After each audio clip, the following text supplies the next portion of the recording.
What's good, future millionaires? We back with another banger. I'm DecemberDeMarco, Fortune 500 marketer, here to share my insights of the market with y'all to hopefully help y'all become better informed investors.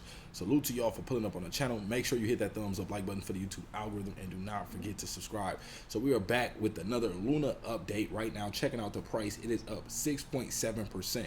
So a lot of y'all know, and if you don't know, there was an AMA held just now with earlier with KuCoin, basically trying to see the whole gist of it. The community wanted to see would KuCoin introduce the off-chain 1.2% burn tax. Now, a lot of different exchanges like Binance, KuCoin, Mexi, and a few others have announced that they will support the 1.2% burn tax on chain, but most of transactions, most of the money that we see flowing in and out of these projects come off chain. So it would really be more of a benefit to include the off chain, the burn tax on the off chain as well. So right now, let's take a look at the price. Oh, and we were supposed to get some clarity on that, but we really didn't. Right now, they kind of, spun around the question a little bit. So hopefully within the coming days, we'll get more clarity. It's supposed to go live on September 20th when the burn tax actually comes into effect. So this could be bullish for the project overall, but also we got a little FUD on the project with the co-founder having an arrest warrant. Possibly, if he happens to get arrested in the next few days, we could possibly see the chart hit again. Now, we got to remember the project did separate from from dogecoin, but some people may not know that, and they still may be affected. If they see negative news in the headlines, and might end up panic selling. So let's take a look at the price, see what we see. We got up our Bollinger Bands here. We got our RSI as well as our MACD. Right now, we can see the price. After touching up around this 5 level for the last time, it started to sell off at the 51,000 level. We touched here along the support line around the 28, 29 range, but we did not hold it. We slipped below it a little bit here, and now we're holding around the 20. So we slipped down to the 25 range, about 23 range, really all the way down there. Came back to hold the 25 range for a little bit, and now we are where we are here. But we got to pay attention that we're trading below the middle Bollinger Band. This is used as a resistance line. So if the price is not able to break above this and it continues to trend down, then we know likely it wants to trade by this lower Bollinger Band. The price likes to range in between these two bands 90 to 95% of the time. So of course, like areas we see here where the price goes outside of it, but that's rare. For the most part, the price will remain within this range, or it'll at least come back to try to trade within this range. And once it's trading in this range, it likes to go from the lower Bollinger Band to the upper Bollinger Band.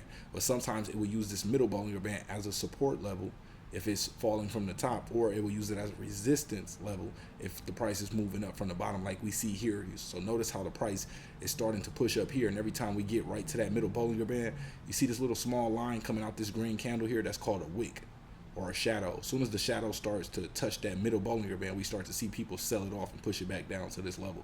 So this is bearish just looking at it right now, but we want to look at a few other indicators.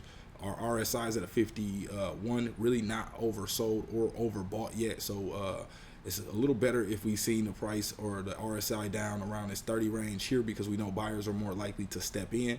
This could be, like a little false trap. Also, we got the MACD still far apart here. Until it crosses this line here, that's when we really start to see buyers step in the market. So the price would, or this blue line will start having to curl up a little bit before we see it actually cross this yellow line, before we know that things are really about to turn around. Could some good news pop in the market, something unexpected, and push prices higher? Yes, it could. And same as the opposite with bad news. If something bad happens, then it could also push the price down. But so far, this picture looks a little bearish to me overall. Just because it's trading underneath this resistance area. It's not close to one of the low RSI area where it's considered oversold, where smart money will step in at, and the MACD is not that close to flipping yet either. So we just want to play it out right now. Sit on your hands. Let this. Which, not financial advice, do whatever you feel is best, because you could buy more at this position as well. This is still a decent discount from where the price was just recently trading. Of course, it's up right now 7%, but a little earlier we seen the price down maybe around 6% or possibly more even. But obviously buyers stepped in, bought that back up. Volume is still low as well. So that's something we want to watch out for when we don't have a lot of volume, or the volume isn't picking up or breaking above these levels. That tells us also that not that many people are active, so the price can also cool off a little bit. So that's what I'm looking at right now. I would just be patient, of course, you can always dollar cost average if that's your strategy. If this is the time for you to, do that to add to your bag, you can do that if you want. But I would like to see, us at least make some new levels before, we start to go crazy. Now, you should have some in your bag if you already been rocking with the channel. Not should, but if you, decided that you like the project, then you should have already done that due diligence by now. And like we had some, so you might be in at still a lower point. But if you're new, you don't have any, this is a good pullback to be able to grab some. Also, if you're just looking to add more, it is a good pullback overall. But at the same time, it's up 6.9% right now, so you could possibly let it cool off a little bit more and just see what happens. But remember, none of this is financial advice. Always do your own due diligence. Crypto is highly, highly volatile, and I don't want y'all risking anything more than you're willing to lose. So we got Luna at $2.79 down to that 6.8 level. So it came down to test that $2.50. It actually broke a little bit below there, but if y'all remember a few days ago, I told y'all that it looked like it wanted to come test this area here around 250 or 260, and that's exactly what it did. It wicked down, or the shadow went down a little bit further. But remember, I always tell y'all, give or take a little bit, and then now we're pushing up, holding this area here for support. So right here, this is if you're buying Luna, if you are buying Luna and you wanted to grab some right now, this wouldn't be a bad area to grab some. But remember, these two assets are highly, highly risky with everything going on. They are community run right now, Luna Classic. But you just want to be careful. You don't want to have anything in these projects that will cause you, to get into a tough positions if these projects fail.